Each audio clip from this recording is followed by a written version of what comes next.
Let's dive into the liability phase of things. What's up, guys? It's Marc, and hey, today I'm going to tell you a little bit about what an asset versus a liability means, why these are stupid, these are smart. But I bought these two little pickups. Call this one the Mega Mac. We have a Ford Raptor F-150. Of course, I bought these during COVID, so everyone was freaking out. I bought them under market value. I think I got this one for 30, this one for 40. And at the time, I felt like an idiot, but I was bored in COVID, so I was like, I'm gonna buy these for fun. And I only bought these suckers because I own these. And I'm gonna teach you a little bit why you gotta be buying these first and these second. So let's jump into it. So I want you to think right now, what do you have that actually goes up in value? Look around your house, look at your house, look anything and anywhere of what you own. Do you see anything that goes up in value over time? Now, if everything's a no, those are all possible liabilities. Now, if you have debt on liabilities, it even gets worse, right? If in your mind, you really want to look around your house, rate things, I usually rate things from 1 to 5. And I rate them between 1 to 5 because I want to see what's the chance that they have of making me money. Again, you have to remember these buildings provide awesome tax shelters. These pickups,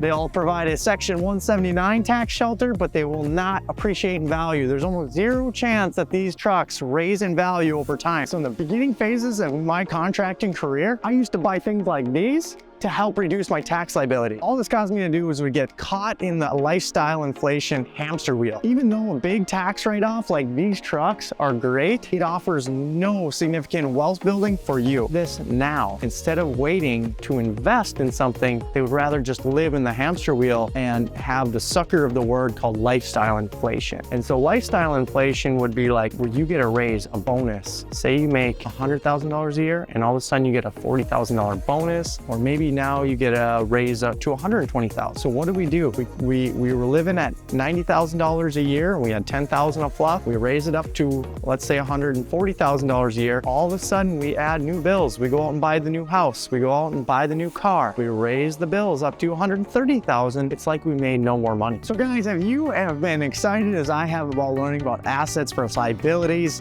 you need to understand that these pickups you do not want to own in the beginning of your career. You want to own them at the later part of your career. Let's talk about the cell phone. Does this have any chance at making me money? Yeah, it does. I can do social media on here. I can make business calls on here. I can run actually an entire business from a phone. I would probably rate that at a 4 or a 5. Now let's talk about maybe the camera we're shooting on. Again, we're shooting content. I have a chance at making money on YouTube from this. Probably very little for where I'm at now, but there is a chance I'm probably going to give a camera a 3. Now you can do things like house hack. House hacking would be renting out your basement or renting out a bedroom or renting out your garage, whatever you could rent out in your house to generate some kind of revenue. Now you converted your house a little bit from a liability to a revenue, but I would still say it's only a 1 to 2 on the mark of really paying the bills. The American dream has always been to own lower liabilities. These buildings are what you want to try to get your money into. Inflation is a real thing we learned about. These buildings also go up in value over time through appreciation. And the cash flow is not a bad thing along the way. Lifestyle inflation is the secret tax that no one listens to. It's like inflation. Inflation is constantly eating at your money because if you're investing in liabilities, you guys will be broke forever. You may look rich on the outside with some fancy trucks, you may have a fancy house, you may have the fanciest of everything, but to be honest, you're still broke. So this is what I want you to do. Anytime from now on, you're gonna understand where your budget is and where your revenue is at. Maybe it's a side hustle, maybe it's all your revenue put together, your W-2 job, whatever it is. I want you to track your liabilities or your bills that you have to pay and your revenue.